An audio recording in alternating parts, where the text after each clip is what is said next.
All right, we know the rule for multiplying positive and negative numbers. There's a rule that a positive times a negative is a negative, or because multiplying 2 times 3 is the same as 3 times 2, a negative times a positive is also a negative. But why does that rule work?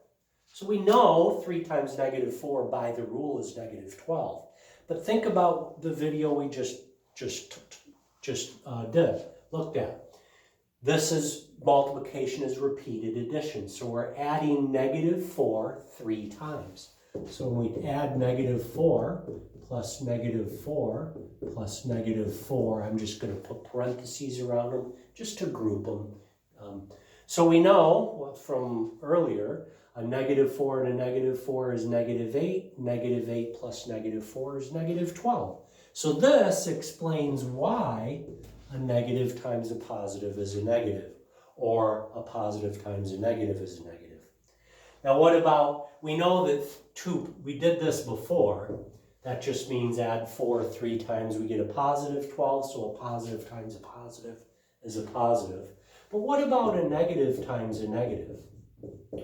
Well, as we talked about, the negative means opposite. So we could think of this as the opposite of 3 times negative 4. That's one way we could think of it.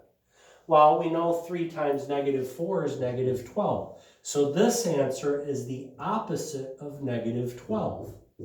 But as we talked about earlier, the opposite of negative 12 is positive 12.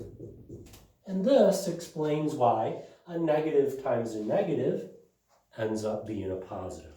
So again, and I'm going to say this several times this semester, don't just teach your students the mechanics as you become elementary school teachers. Teach them the concept behind what is going on. It's very important.